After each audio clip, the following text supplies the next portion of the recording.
যিনি এই দলকে প্রতিষ্ঠা করেছিলেন, যিনি স্বাধীনতার ঘোষণা দিয়েছিলেন, যিনি এই দেশে গণতন্ত্র ফিরিয়ে দিয়েছিলেন, যিনি এই দেশে বহু দল বহু মতকে রাজনীতি করার সুযোগ করে দিয়েছিলেন, যিনি সংবাদপত্রের স্বাধীনতা ফিরিয়ে দিয়েছিলেন, কথা বলার স্বাধীনতা ফিরিয়ে দিয়েছিলেন, যিনি এই দেশে সশস্ত্র মুক্তিযুদ্ধ করেছিলেন, সেই বীর মুক্তিযোদ্ধা বাংলাদেশের একজন খরজন্মা, একজন উজ্জ্বল নক্ষত্র শহীদ রাষ্ট্রপতি জিয়াউর রহমানকে আমি সশস্ত্র চিত্তে শ্রদ্ধা করে স্মরণ করছি। আমরা ওনার মাগফিরাত আর ওনার মাগফিরাত আমরা কামনা করছি আজকে এই সভা থেকে।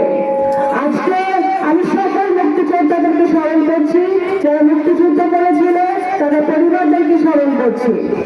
আজকে বিএনপি বাংলাদেশ জাতীয়তাবাদী দল এই ৪৭ বছর পাড়ি দিয়ে বহু ঘাত প্রতিঘাত অতিক্রম করে এই 2025-এ এসে দাঁড়িয়েছে। আজকে জাতীয়তাবাদী দল অন্য যে কোনো সময় চেয়ে অনেক বেশি ঐক্যবদ্ধ, অনেক বেশি শক্তিশালী, বেশি ইস্পাত কঠিন ঐক্য নিয়ে দাঁড়িয়ে আছে। বন্ধুগণ, শহীদ জিয়া 19 দফা দিয়েছিলেন আর জনাব তারেক রহমান দিয়েছেন 31 দফা। 1978 সালে 19 দফা থেকে 2025 সালে 31 দফা পর্যন্ত বাংলাদেশে গত 53 বছরে যত বিএনপি জন্মের পরে 78 সালের পরে বিএনপি জন্মের পরে যত উন্নয়ন হয়েছে, যত সংস্কার হয়েছে, যত বাংলাদেশের মানুষের ভাগ্যের উন্নয়ন হয়েছে, সেগুলো প্রত্যেকটি হয়েছে বাংলাদেশ জাতীয়তাবাদী দলের হাত দিয়ে। শহীদ জিয়া 19 দফার মাধ্যমে কৃষি, খাল খনন, শিল্প, ইন্ডাস্ট্রি, গার্মেন্টস, আমাদের দেশের ভাইরা যে প্রবাসী যে কাজ করছে লক্ষ লক্ষ ভাইরা, সেই বীজটা বপন করেছিলেন শহীদ রাষ্ট্রপতি জিয়াউর রহমান। আমাদের বাংলাদেশে যে হাজার হাজার কোটি ডলারের রেমিটেন্স আসে গার্মেন্টস শিল্পের মধ্য দিয়ে, টেক্সটাইল শিল্পের মধ্য দিয়ে, সেটার বীজ বপন করেছিলেন শহীদ রাষ্ট্রপতি জিয়াউর রহমান। আজকে কৃষকরা যে খাল খননের মাধ্যমে এদেশে কৃষি বিপ্লব ঘটিয়েছিলেন শহীদ রাষ্ট্রপতি জিয়াউর রহমান। সুতরাং আজকে যারা সংস্কার করে চিল্লাচ্ছে তাদেরকে পরিষ্কারভাবে বলতে চাই, বিএনপি সংস্কারের জন্মদাতা, বিএনপি বাংলাদেশে যত ভালো কাজ হয়েছে, শহীদ রাষ্ট্রপতি জিয়াউর রহমান, দেশনেত্রী বেগম খালেদা জিয়া এবং জনাব তারেক রহমানের হাত দিয়ে যতবার এদেশে গণতন্ত্র ব্যাহত হয়েছে, ভোটাধিকার ক্ষুণ্ণ হয়েছে, মানুষের কথা বলার অধিকার হরণ হয়েছে, ততবার বিএনপি মাঠে নেমেছে। বিএনপির হাজার হাজার নেতা কর্মী গত 17 বছরে খুন হয়েছে, গুম হয়েছে। আমাদের নগরকান্দা উপজেলায় হরতালের সময় আমরা মানুষকে হারিয়েছি, বহু শত শত নেতা কর্মীরা জেলে গেছে, তারা মিথ্যা মামলা দিয়ে এখনো তাদের সেই মামলাগুলো কিন্তু এখনো খারিজ হয় নাই সব মামলা।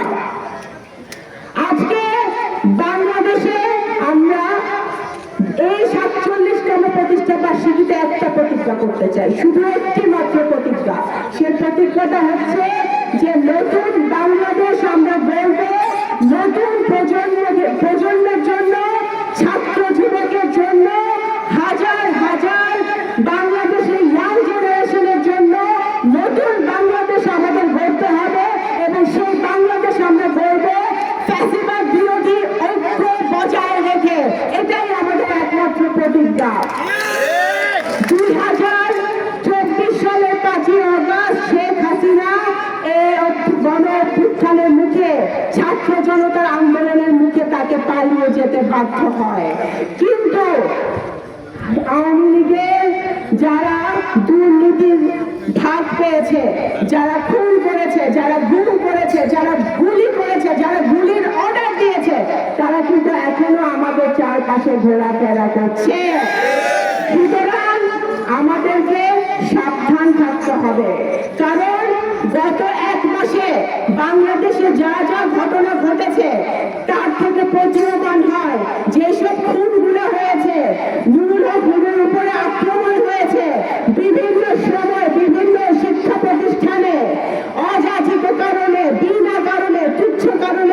ঝামেলা গন্ডগোল তৈরি হচ্ছে। আমরা মনে করি এটা একটি ষড়যন্ত্রের অংশ, এবং এই ষড়যন্ত্র কেন? যারা বাংলাদেশে গণতন্ত্র দেখতে চায় না, যারা বাংলাদেশের জনগণকে উন্নয়নের দিকে যেতে দেখতে চায় না, যারা বাংলাদেশে স্বাস্থ্য, শিক্ষা, কর্মসংস্থান হোক সেটা চায় না, যারা বাংলাদেশকে পরনির্ভরশীল করে রাখতে চায়, তারা বাংলাদেশে একটি অস্থিতিশীল অবস্থা তৈরি করতে চায়, যাতে তারা বাংলাদেশকে শাসন করতে পারে। একটা কথা পরিষ্কার করে বলে দিতে চাই, বাংলাদেশে এত রক্ত ঝরেছে, আমাদের ভাই বোনরা রক্ত দিয়েছে, গুলির সামনে বুক চিতে দিয়েছে। আমরা সেই গণতন্ত্র, সেই স্বাধীনতা, সার্বভৌমত্ব, কথা বলার অধিকার, আমাদের ভাব প্রকাশ করার অধিকার যে কোনো মূল্যে আমাদের রক্ষা করতে হবে। আমি এই কথা বলে শেষ করতে চাই নগরকান্দাবাসীর উদ্দেশ্যে যে আপনারা কে আগে কে পরে, কে বড় কে ছোট, এটা চিন্তা না করে আপনাদের এখন চিন্তা করা উচিত যে আমরা এই ফ্যাসিবাদ মুক্ত বাংলাদেশে বাংলাদেশ জাতীয়তাবাদী দল নামক এই দলটি, যেটি এই উপমহাদেশের সবচেয়ে জনপ্রিয় দল, যেই দলের নেতা 3.5 বছরে বাংলাদেশের যা করে রেখে গেছে শহীদ রাষ্ট্রপতি জিয়া রহমান আর কোনো নেতা করতে পারে নাই। দেশনেত্রী বেগম খালেদা জিয়া স্বৈরাচার বিরোধী আন্দোলনে উনি আপসহীন নেত্রী হিসেবে উনি বাংলাদেশে এই উপমহাদেশের প্রথম নারী প্রধানমন্ত্রী হিসেবে উনি বাংলাদেশের যুব সমাজের জন্য, নারী সমাজের জন্য, বাংলাদেশের জন্য যা করেছেন কোন নেতা সেটা করে যেতে পারে নাই। মাধ্যমে আমাদের ছাত্র সমাজের জন্য, যুব সমাজের জন্য, কৃষক ভাইদের জন্য, বোনদের জন্য যে ব্যবস্থা উনি নিয়েছেন, ইনশাআল্লাহ আগামী দিনে জনগণের ভোটে ধর্ম, বর্ণ, গোত্র নির্বিশেষে আমরা যদি সকলের ভোটে সংসদে যেতে পারি নির্বাচিত হয়ে, এই 31 দফার মাধ্যমে আমরা নগরকান্দায় ইনশাআল্লাহ আমরা বাস্তবায়ন করব 31 দফা।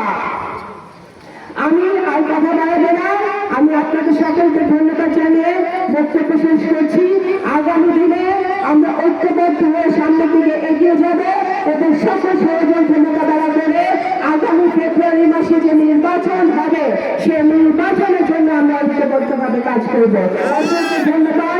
বাংলাদেশ জাতীয়তাবাদী দল জিন্দাবাদ, শহীদ জিয়া অমর, বেগম খালেদা জিয়া জিন্দাবাদ।